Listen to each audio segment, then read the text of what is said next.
Seguimos adelante en Telebuen Día. Es muy grato recibir a un amigo, periodista, colega y además hombre de la casa, César Bianchi. ¿Cómo te va, César? ¿Qué tal? Buenos días.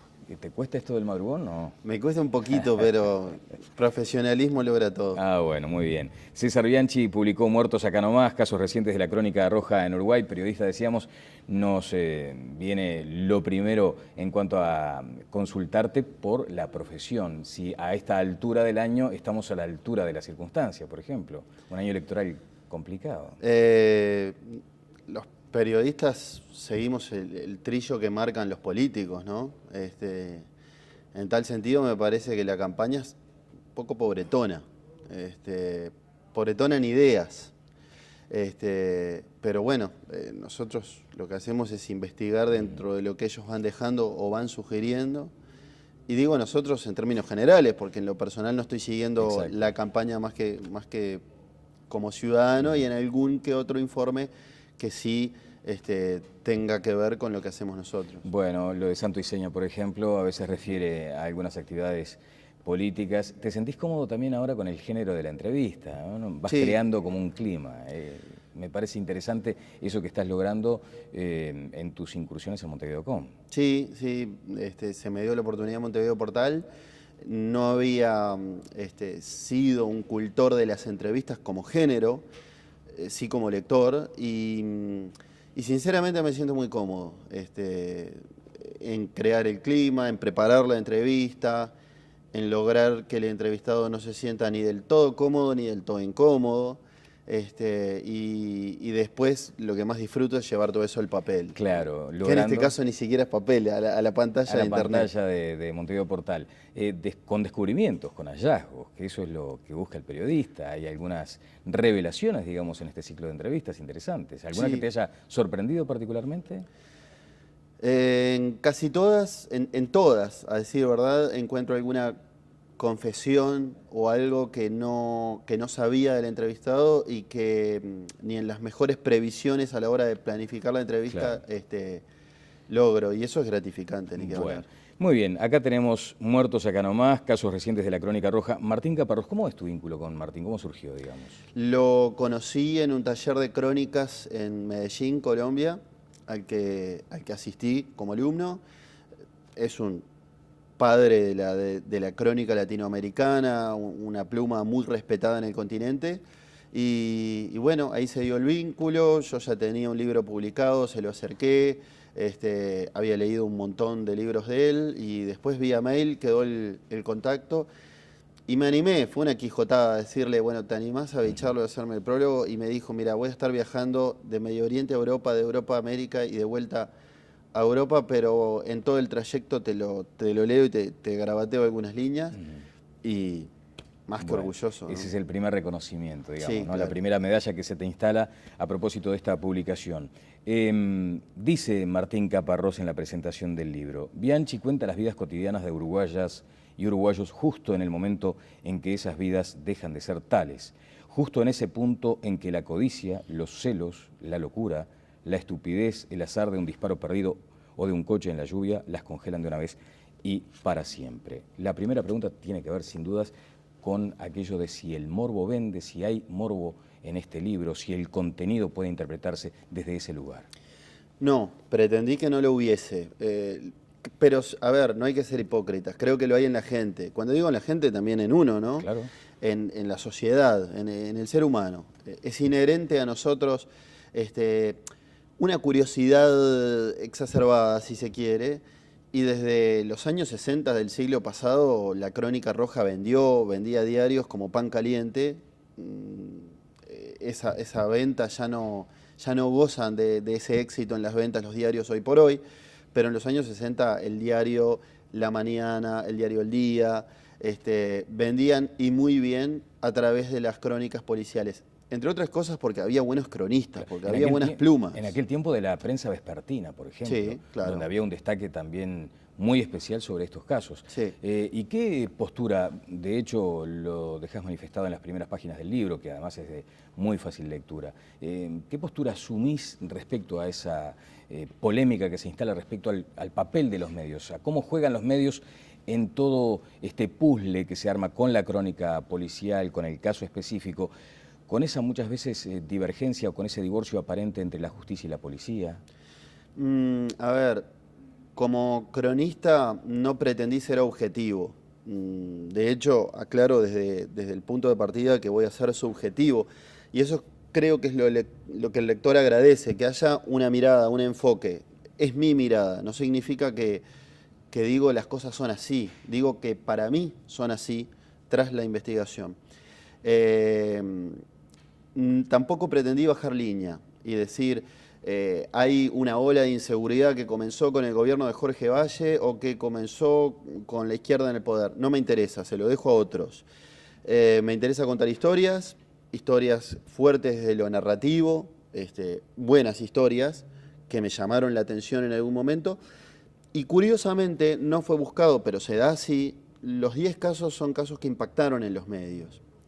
Y en tal sentido, en uno de ellos queda muy marcado el rol periodístico, que era tu pregunta. ¿En cuál? En el caso de la familia Velázquez, una pareja, un matrimonio, a quienes se le muere una hija, una bebita de 10 meses, perdón. La llevan a la pediatra y la pediatra de ACE dictamina que había sido violada y por eso estaba fallecida. Y finalmente el forense se da cuenta que lo que supuestamente era semen había sido una pomada para la paspadura de la cola. En el medio hubo casi que un linchamiento social de parte de la sociedad, pero a través de nosotros los periodistas, de todos los medios que cubrieron ese episodio. Y algunos de ellos hacen autocrítica acerca de cómo de repente llegaron a una conclusión con ligereza, sin chequear debidamente los datos. Bueno, como aquella frase, el que se precipita, se precipita. Sí. En este caso sucedió así. De cualquier modo, lo más importante, más allá de ese gravísimo error, fue, ¿sirvió de lección? Yo creo que sí. Yo creo que sí. Para empezar, porque no han habido otros casos similares.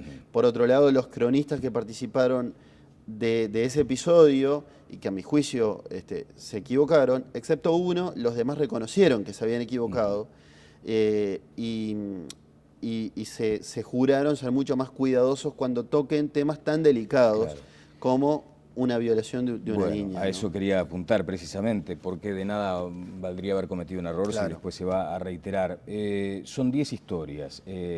Allí, por ejemplo, uno se plantea si en particular alguna de ellas te generó una sensación especial, porque me parece que buscaste también advertir el costado humano o aquello que queda en lo humano luego de ese minuto y medio de la televisión o luego de ese momento donde la noticia emerge, explota en toda su dimensión, pero luego pasa al olvido y sin embargo para las familias lo del olvido no vale. Sí, me conmovieron todas a medida que las iba tomando. Nunca trabajé en más de un capítulo a la vez. Entonces, cuando estaba con un capítulo, ese capítulo sin duda me chocaba, me conmovía, movía alguna fibra. Pero especialmente aquellos que involucran niños inocentes me tocaron un poquito. Y no soy padre, imagínate para un padre, ¿no? Sí, recorre las maneras de la vida cuando se vuelve bruta, dijo una crónica de Montevideo.com en su momento. Lo peor del ser humano, acá se hurga en la carne, la sangre y el barro, es una crónica del País a propósito del libro. La crónica roja, también tú pones mucho énfasis en eso, fue un género en algún momento bastardeado, entre otras cuestiones por estas razones que hemos expuesto hace un minuto. ¿Y ahora qué? Y creo que ¿Se reivindica, digamos, como estilo, como formato? Creo que desde la televisión creo que se está haciendo, hay una evolución en el tratamiento de noticias policiales. Ajá. Yo por lo menos lo noto. Lo noto en esta casa y lo noto en otras casas. Me refiero en otros canales. Creo que ha habido un aprendizaje de prescindir de algunos recursos supuestamente climáticos, pero que no ayudaban al contenido de la información, a que se comprendiera mejor el contenido de la información. Y si rankean bien o hay buen rating cuando hay crónicas policiales, que sea por las historias. Y es válida la curiosidad humana. Eso por un lado. Desde lo personal, cultivando el género del periodismo narrativo, intenté de alguna forma reivindicar, decir, a ver, señores, más allá de los prejuicios que puedan haber, de la crónica roja, acá hay buenas historias y además son reales, no hay ficción, esto sucedió, pasó en nuestro bendito país. Entonces, esa al menos fue la intención. Bueno, ¿cómo te fue con esos contactos con los sobrevivientes de la muerte, que son en todo caso estas familias? ¿Hubo un contacto directo, permanente? ¿Hubo un chequeo de la información que ibas manejando? ¿Ellos se enteraron a través de ti de algunos aspectos de estos crímenes, por ejemplo? Sí, además los entrevisté, es decir, a los familiares de las víctimas. Al principio tuve que vencer prejuicios por venir de la televisión y aquello de vos no vendrás con cámara oculta, esto no será, me decís que es para un libro, pero no lo veré un miércoles a la noche en Canal 4. Entonces se establece una relación de confianza entre entrevistado y entrevistador. Una vez que está vencido el prejuicio, se va logrando esa confianza que es clave, que es el único contrato que firmamos con el entrevistado.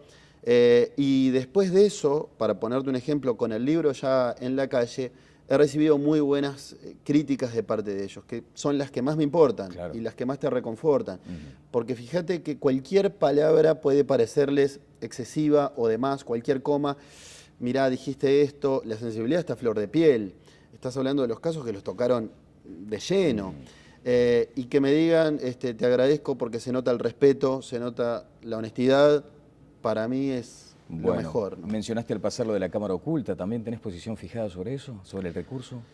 Creo que es un recurso válido en la medida que esté bien utilizado. No utilizar la cámara oculta para cualquier cosa, porque ahí volvemos a lo de bastardear, claro, la herramienta. Exacto. ¿Y cuáles serían aquellos casos que justificarían de pronto una cámara oculta? Si cuando es para mostrar algo que sin cámara oculta no lo podés mostrar y que vale la pena la información. Por ejemplo, un corrupto, una persona que está estafando, alguien que no está haciendo las cosas bien, entre comillas, para hablar en criollo. Si tú vas con la cámara y le preguntas, ¿es cierto que usted? Te va a decir que no. Claro. Sin embargo, si tú podés demostrar que él está cometiendo una estafa o pretendiendo estafar a alguien, me parece que es cuando se legitima de algún modo la herramienta. ¿Y el avance con la cámara encendida, esta circunstancia donde muchas veces la persona no quiere responder, sucedió específicamente con Daisy Tourné, no quería responder en ese momento, ¿ese avance también se justifica en este periodismo actual? Y yo creo que sí. Para empezar, se le está dejando en claro que la cámara está encendida desde el inicio y el ejemplo que pones tú es una dirigente política votada por todos nosotros. Entonces, si hay cosas que no cierran o que la opinión pública no terminan, le hacen algún ruido, como es el caso de la enorme cantidad de viajes que ella tiene como parlamentaria, tiene que dar explicaciones. Ella dice, bueno, las doy en el Parlamento. Está bien, pero si ese día hay solo 2 cámaras de televisión, se va a enterar poca gente. Y dado que estamos haciendo un informe sobre el tema, creo que es válido. También ahí hay que analizar en cuándo sí y cuándo no, ¿no? Bueno, asumiendo que pueden ser acusados también por algunos sectores de ruptura de códigos, de aquellos códigos que existían, por ejemplo, de decir, pactar la nota, digamos. Sí. Asumen ese riesgo. Y sí, porque además es un periodístico, lo que quiero decir es que no es un noticiero, es un formato especial, se sabe que hay algo de transgresión. Y el estilo de Nacho, además la gente lo tiene bien asumido desde hace un montón de años y mal no le ha ido, tiene sus televidentes. Bueno, pero ¿se busca el éxito específicamente entonces con ese tipo de investigaciones o también que la gente conozca o es una combinación de ambas? Creo que es una combinación de ambas, pero principalmente que la gente se entere de cosas que hasta ahora no se habían enterado. Y si hacen el programa exitoso, mucho mejor. Exacto. Bueno, has transitado por este palo, digamos, de la literatura. Mujeres Bonitas fue aquella circunstancia truculenta que muchas veces le debe tocar transitar a una prostituta. Historias de vida también. Historias de vida muy potentes. Alo Peñarol, bueno, eso sí que fue pasional y fue del hincha, ¿no? Sí, pero ojo, también son historias de vida de hinchas. Claro. Porque mucha gente puede ver la tapa y decir, este libro habla de fútbol, claro, y yo, por ejemplo, soy bolso, no voy a comprar ese... No, yo no soy bolso, pero digo, no voy a comprar este libro. Son historias de vida. Exacto, si no sos tan fanático, te vas a copar igual. Lo habíamos mencionado en aquel momento cuando hicimos la nota sobre ese libro. ¿Y ahora qué? ¿Estás transitando ya por otra nueva publicación? No. Por ahora estoy disfrutando de cómo le está yendo, de viéndolo caminar o gatear a Muertos Acá Nomás. Le está yendo muy bien, según el ranking que publicaba Búsqueda el Por jueves ejemplo. pasado estaba segundo entre los libros de no ficción más vendidos en Uruguay. Lleva mucho tiempo hacer un libro, este me llevó casi 2 años, entonces necesito despejarme, encontrar un tema que me atraiga, ponerme de acuerdo con la editorial y decir, bueno, vamos de por nuevo. este camino, Nahuel.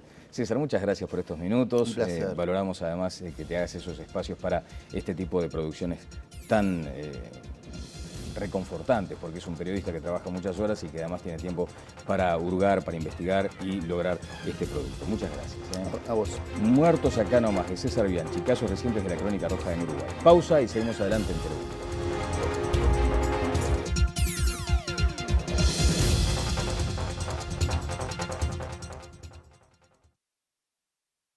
Ideas. Pero bueno, nosotros lo que hacemos es investigar dentro de lo que ellos van dejando o van sugiriendo. Y digo nosotros en términos generales, porque en lo personal no estoy siguiendo Exacto. la campaña más que como ciudadano y en algún que otro informe que sí tenga que ver con lo que hacemos nosotros. Bueno, lo de Santo y Seña, por ejemplo. Seguimos adelante en Telebuendía. Es muy grato recibir a un amigo, periodista, colega y además hombre de la casa, César Bianchi. ¿Cómo te va, César? ¿Qué tal? Buenos días. ¿Te cuesta esto del madrugón o no? Me cuesta un poquito, pero profesionalismo logra todo. Ah, bueno, muy bien. César Bianchi publicó Muertos acá nomás, casos recientes de la Crónica Roja en Uruguay. Periodista, decíamos, nos viene lo primero. Por ejemplo, a veces refiere a algunas actividades políticas. ¿Te sentís cómodo también ahora con el género de la entrevista, ¿no? Vas Sí. creando como un clima. Me parece interesante eso que estás logrando en tus incursiones en Montevideo.com. Sí, sí, se me dio la oportunidad en Montevideo Portal. No había sido un cultor de las entrevistas como género. En cuanto a consultarte por la profesión, si a esta altura del año estamos a la altura de la circunstancia, por ejemplo, un año electoral complicado. Los periodistas seguimos el trillo que marcan los políticos, ¿no? En tal sentido me parece que la campaña es un poco pobretona. Pobretona sí como lector y sinceramente me siento muy cómodo en crear el clima, en preparar la entrevista, en lograr que el entrevistado no se sienta ni del todo cómodo ni del todo incómodo. Y después lo que más disfruto es llevar todo eso al papel. Claro, Que en este caso ni siquiera es papel, a la pantalla de internet.